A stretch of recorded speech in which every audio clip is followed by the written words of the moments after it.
Okay, see if any of this feels familiar. Someone gets irritated and you immediately pull back. Or someone looks disappointed and you start explaining yourself.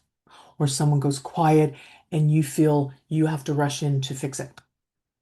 Nothing huge or dramatic happens on the outside, but inside something tightens and reacts. Your attention actually leaves you, and suddenly their reaction matters more than what you were about to say or do. Does that sound familiar? What most people don't realize is how much of their behavior is shaped by other people's reactions, not in an obvious way, but in quiet, like constant patterns. And today we're going to talk about how that happens, and more importantly, how to come back to yourself so other people's emotions stop running you and your life. And this isn't about becoming indifferent or harsh at all, just the opposite, really. It's about staying grounded enough that you don't disappear and you can actually be present also with others. Hi, I'm Leezá Steindorf. I'm an international leadership coach and a member of the Forbes Coaches Council.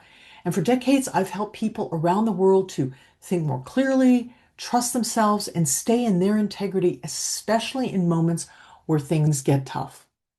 So as you listen to this clip, I'm going to invite you not to listen for a solution, but rather to listen for moments where you leave yourself and you start to manage someone else.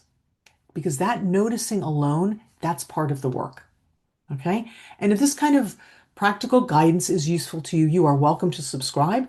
These videos are designed to support each other and weave together, and that way you'll know when new ones come out. All right.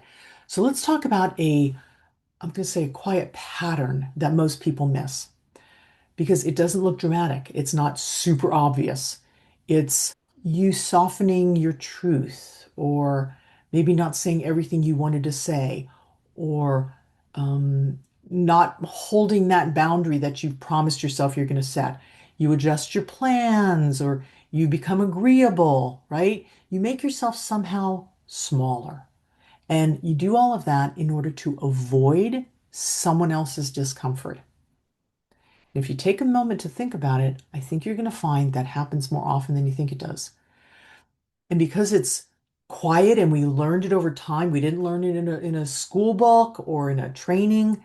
It became a part of who we are because of how we lived. And because it's quiet, it gets mislabeled often as kindness and being considerate. But if you're honest, it doesn't feel like kindness inside yourself. And that's important. All right, because it has to start with you. It can feel tense and it can be exhausting when you leave yourself. And it feels like you're always watching the room to see how you need to adjust so things stay calm. Does that sound familiar? And here's the part that matters. Other people's reactions don't feel powerful because they are dangerous or because they are threatening our well-being somehow. They feel powerful because at some point, your nervous system learned that that's how you should respond to their reactions. It somehow served you, and that was fine then. It probably was a very early point in life, and it was probably super quiet. But you're here now. And oh my God. It was probably very early in life and it was probably very quiet. Maybe somebody else's anger meant you were going to be punished. Or maybe if they withdrew, it felt like you were losing connection, and maybe you actually did. Or maybe approval was conditional, so you adjusted to make sure that they were pleased. You adapted, which is obviously what we do. You learned how to scan situations, to anticipate people's reactions, and then to manage yourself and the situation. So that was by no means weak. It was actually quite intelligent because that helped you navigate. It helped you get through. You were taking care of yourself the best way you could then. But what kept you safe then is now actually keeping you stuck.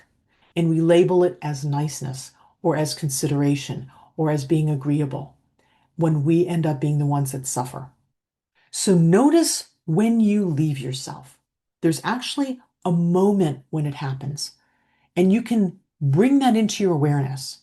Someone reacts, and then you instantly feel tightness in your chest, or your breath gets short, or your thoughts start to race, or your voice changes. Mine goes up, right? And then as a reaction to that, you may start defending yourself or apologizing so they don't feel uncomfortable, or you're going to explain it so that they'll get calmer, or you try to fix it, right? So you're engaged in this dance of navigating something that's actually not yours to navigate, and you leave yourself. And nothing has actually gone wrong yet. But what's happening when you leave yourself is you lose your own agency. Does that make sense? You lose your ability to stand in your strength and to move forward in a way that serves you and serves the other person.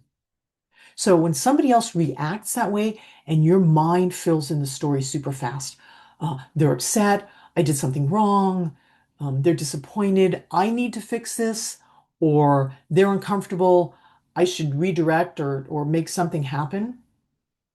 But pause for a second, because what's actually happening? They're having a reaction. That's it. They're having a reaction. What comes after that, you have command of within yourself.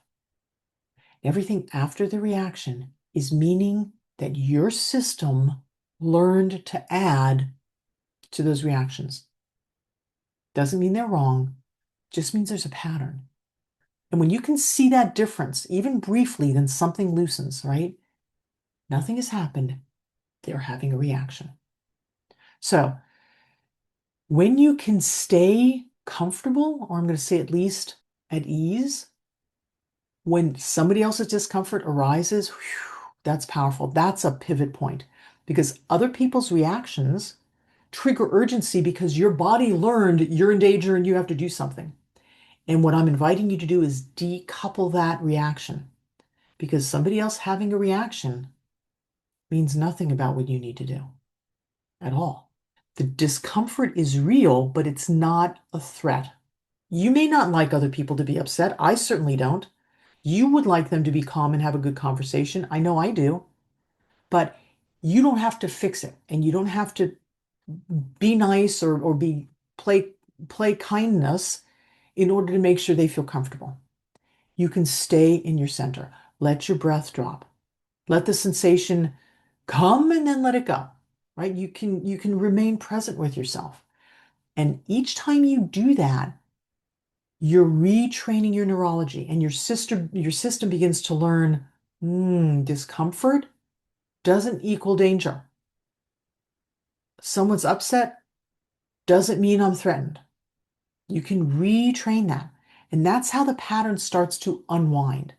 When you stop explaining yourself, and when you stop feeling like you're responsible for what's going on the other side. So one of the clearest signs that you're back with yourself is this, and boy, this was a tough one for me. You stop over explaining. You just say, I didn't mean it like that. Or you can say, I hear that you're upset. And then you stop. You don't start, oh no, what I meant was this, and I'm so sorry. You just stop. You take a breath. You pause. You pause, observe, proceed. So you don't have to scramble or justify, and you certainly don't need to leave yourself. And that, when you are able in those situations, and I'm not saying it's easy, but it can be done, I promise. If I could do it, anybody could do it.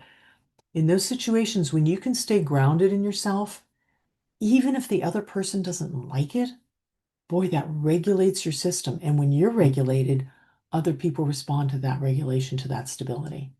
And let them have the reactions. People can get upset. I have, you have, right? But it's hard for us to be present to that and not feel we need to do something or make it right. And you don't need them to agree with you, or to even calm down or approve or to understand immediately. Their reaction is their system processing reality the way that they do it. And your job, which is simpler, but it's a little more challenging, is to stay present and honest with your experience and stay in your body. And that's what keeps your center intact. So Here's something you can try, and hopefully you can use this right away. Before you respond to someone's reaction, ask yourself, what am I trying to protect right now? Do I want to be right? Do I want to make sure they feel good? Do I feel like I'm going to be squashed? Like, what's going on for you? And if the answer, who you're trying to protect, is them, then you're caretaking. And if you're answering who I'm trying to protect is me, then you may be collapsing for a threat that doesn't really exist. And that's where you can take a breath and ask yourself. Because when you're grounded, you're neither protecting someone else, nor do you need to protect yourself. When you're grounded, you have the strength and you have the skills, you have the agency to speak and stand for yourself. Protection is not needed then. So you can say, I can stay present without fixing them and without shrinking. Then you take one slower breath and you speak from there.